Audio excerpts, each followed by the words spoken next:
Hello students, welcome to my channel English. Myself Naul Kishore Singh. Today I will teach you present perfect. Make your mind fully concentrate, then you will understand present perfect. चलिए अब हम शुरू करते हैं present perfect. Present perfect दो शब्दों से बना है, प्रेजेंट और परफेक्ट। जो क्रिया वर्तमान काल में पूर्णतः समाप्त हो जाने का बोध हो तो उसको हम कहते हैं कि वह सेंटेंस प्रेजेंट परफेक्ट टेंस में है। यानी उस प्रेजेंट परफेक्ट का सेंस यही कहता है, उसका भाव यही कहता है कि कोई भी क्रिया वर्तमान काल में यानी प्रेजेंट में ही पूर्णतः समाप्त हो जाने का बोध होता है, उसको हम कहते हैं प्रेजेंट परफेक्ट। उसको हम पहचानेंगे कैसे? एक तो उसके सेंस से पहचानेंगे, जैसे अभी मैंने बताया है कि जो क्रिया वर्तमान काल में पूर्णतः समाप्त हो जाने का बोध होता है उस क्रिया को हम कहेंगे कि वह प्रेजेंट परफेक्ट में है। और उसके हिंदी में अगर लिखा हुआ है तो उसे कैसे समझेंगे? तो हिंदी क्रिया का अंत चुका है, चुकी है, चुके हैं, चुके हो, चुका हूं, या है, ई है, ये है, इटीसी से होता है तो समझ लीजिए कि हम प्रेजेंट परफेक्ट टेंस का वाक्य है। पहला उसके हिंदी की पहचान क्या है कि उस क्रिया के अंत में चुका है, चुकी है, या है, ई है, ये है, तो हम समझ लेंगे कि वो प्रेजेंट परफेक्ट टेंस का वाक्य है। और उसका सेंस और उसका भाव क्या कह रहा है? अगर मान लीजिए कि कोई ऐसा सेंटेंस हिंदी का वाक्य हो जिसके अंत में चुका है, चुकी है, चुके हैं न हो तो उसे हम कैसे समझेंगे? तो उसके भाव से समझेंगे। अगर वह क्रिया पूर्णतः वर्तमान काल में पूर्णतः समाप्त हो जाने का बोध हो तो उसको हम कहेंगे कि वो भी प्रेजेंट परफेक्ट टेंस में है। यानी प्रेजेंट परफेक्ट की कोई भी क्रिया जो है पूर्णतः समाप्त हो जाने का बोध कराता है। जैसे वह अपनी कुर्सी तोड़ दिया है, इसमें क्रिया कौन है? तोड़ दिया है। यहाँ क्या क्रिया है? तोड़ दिया है। इस क्रिया के अंत में या है तो हम समझ लेंगे कि यह प्रेजेंट परफेक्ट टेंस का वाक्य है। दूसरा एग्जांपल, मैं अंग्रेजी पढ़ा चुका हूं। इसमें क्रिया कौन है? पढ़ा चुका हूं। इसकी क्रिया के अंत में क्या है? चुका हूं। तो समझ लेंगे कि यह प्रेजेंट परफेक्ट टेंस का वाक्य है और इस क्रिया से एक पढ़ाने का कार्य समाप्त हो जाने का भी बोध होता है। तीसरा सेंटेंस, वे लोग क्रिकेट खेल चुके हैं। इसमें क्रिया क्या है? खेल चुके हैं और इसके अंत में क्या है? चुके हैं। यानी चुके हैं है तो समझ लेंगे कि प्रेजेंट परफेक्ट टेंस का वाक्य है। यानी इससे भी क्रिया पूर्णतः समाप्त हो जाने का बोध होता है। तुम उसे पत्र लिख चुके हो, ये भी आपका प्रेजेंट परफेक्ट टेंस का वाक्य है क्योंकि यह क्रिया है। लिख चुके हैं क्रिया है और क्रिया के अंत में है चुके हैं, अतः हम समझ लेंगे कि यह प्रेजेंट परफेक्ट टेंस का वाक्य है। मैंने उसे पार्क में देखा है। ये जितने हिंदी की पहचान है इसमें कोई ऐसा नहीं है। इसमें क्रिया कौन है? देखा है। लेकिन हम कैसे समझ लेंगे कि यह प्रेजेंट परफेक्ट का वाक्य है?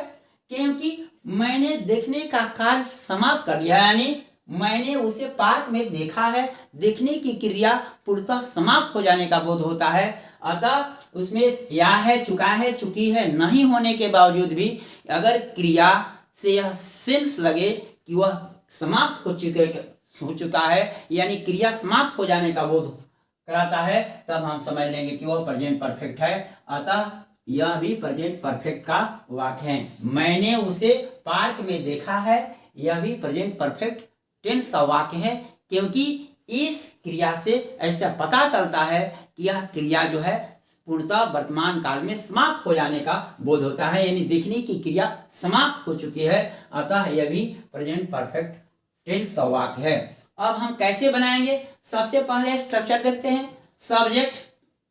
सब्जेक्ट के बाद हैज या हैव का प्रयोग करते हैं। तब हैज का प्रयोग कहाँ करेंगे? Third person singular number. एकदम बिल्कुल कंठस्थ इसको याद कर लो।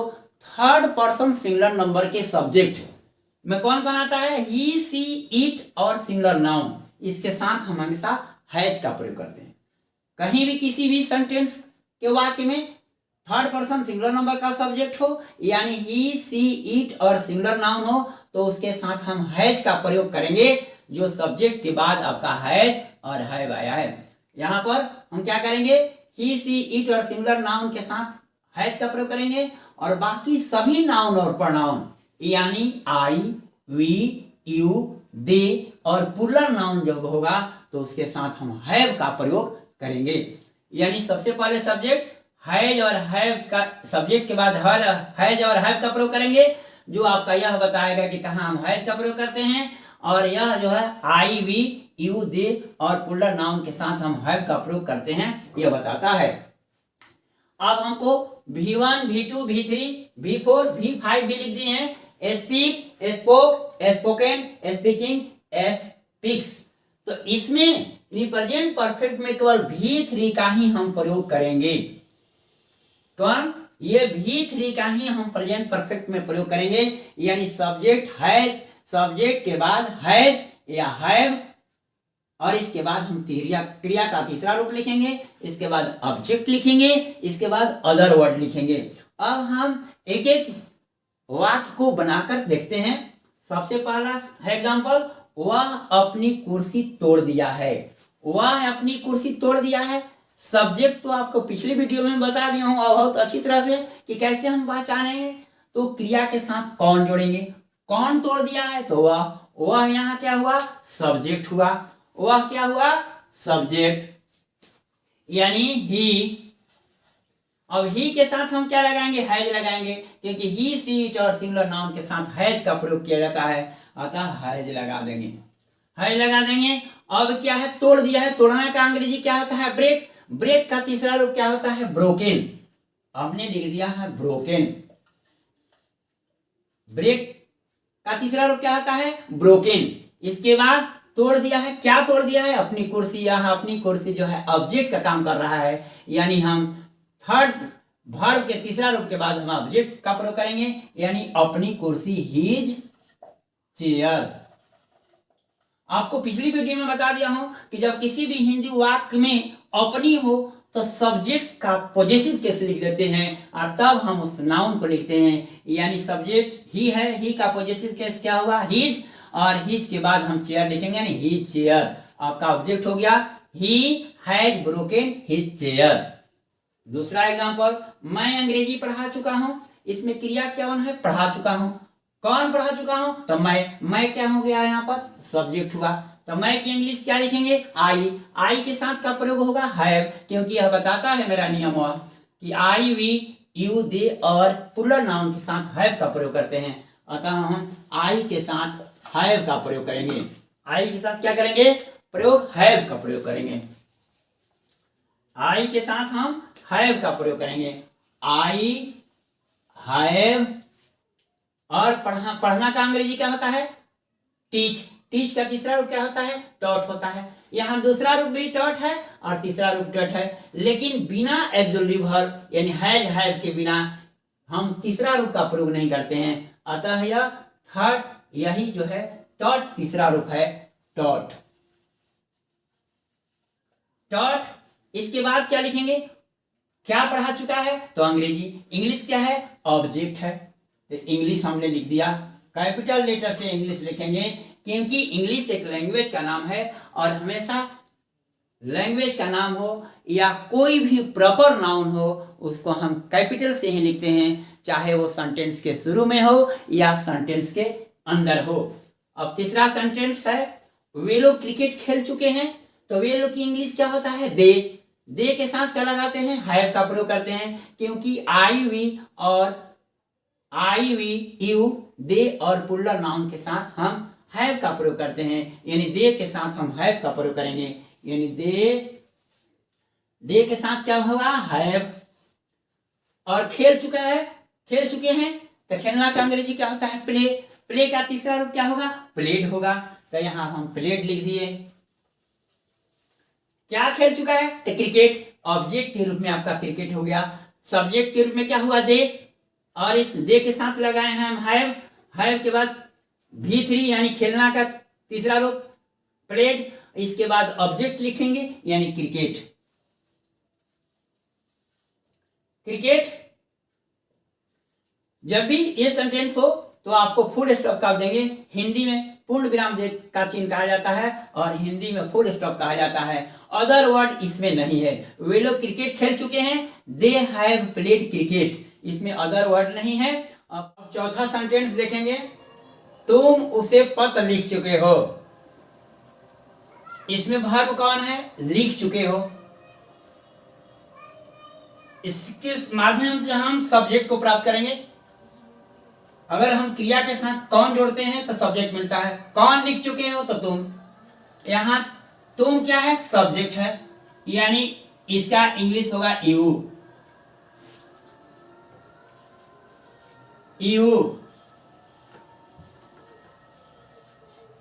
यू।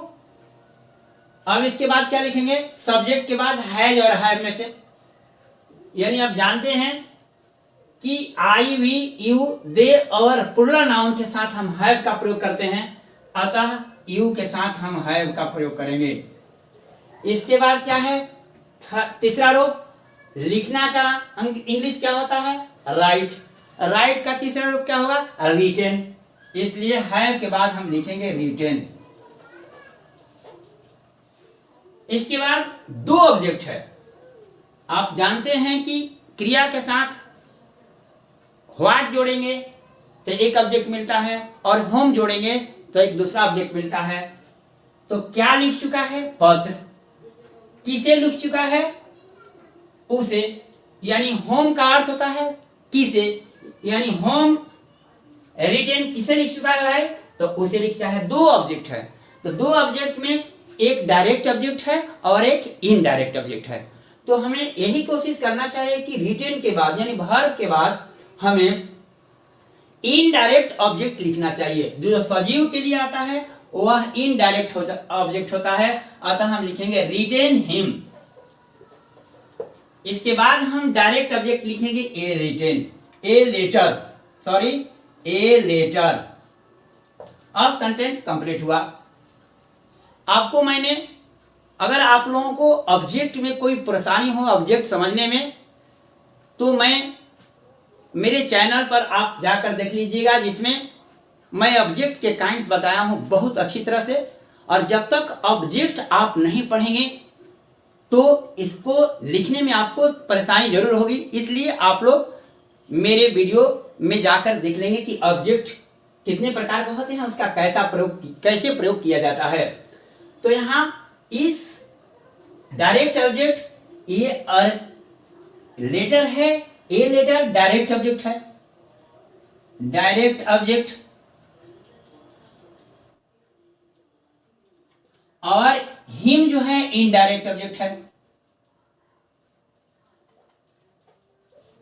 तो आप डायरेक्ट ऑब्जेक्ट और इनडायरेक्ट ऑब्जेक्ट दोनों एक दूसरे के स्थान पर रख सकते हैं, लेकिन उसमें थोड़ा परिवर्तन करना पड़ेगा। जैसे you have written a letter to him, you have written a letter to him. अगर आप वर्ब के जस्ट बाद यानी मेन वर्ब के जस्ट बाद और डायरेक्ट ऑब्जेक्ट रखना चाहते हैं तो लिख सकते हैं, लेकिन जब डायरेक्ट ऑब्जेक्ट लिखेंगे उसके बाद इनडायरेक्ट ऑब्जेक्ट लिखेंगे तो टू लिखना जरूरी होता है।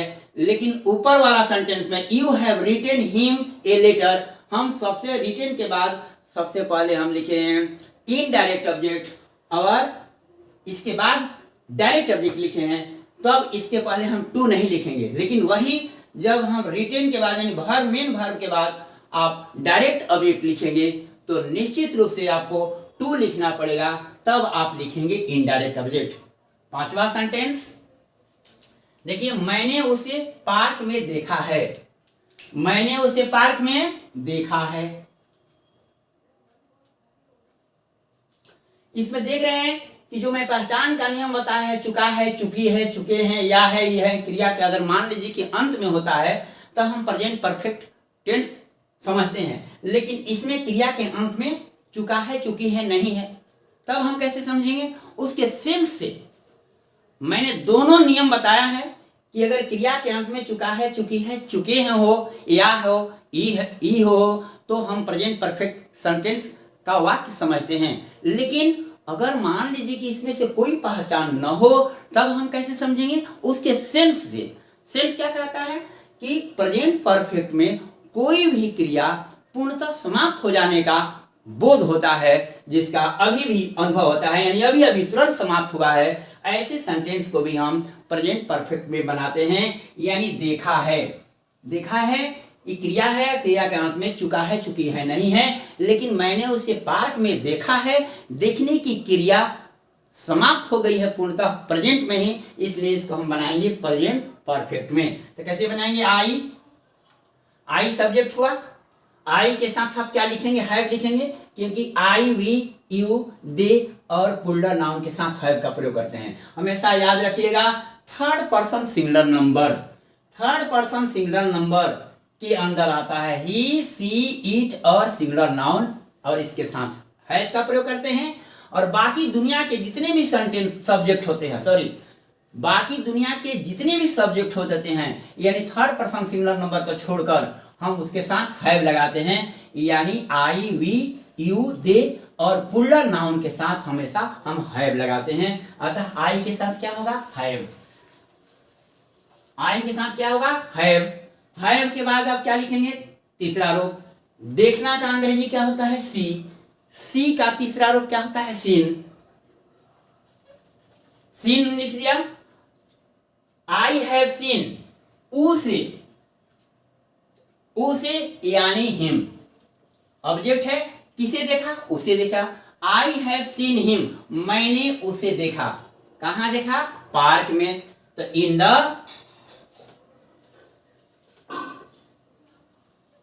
The park. आशा करता हूं कि आप लोगों को सब कुछ अच्छी तरह से समझ में आ गया होगा। अभी भी कोई डाउट हो तो कमेंट बॉक्स में जरूर डालें, और वीडियो को ज़्यादा से ज़्यादा शेयर करें, लाइक करें, कमेंट करें, और नेक्स्ट वीडियो के अपडेट के लिए चैनल को सब्सक्राइब करना न भूलें। Wish you all the best.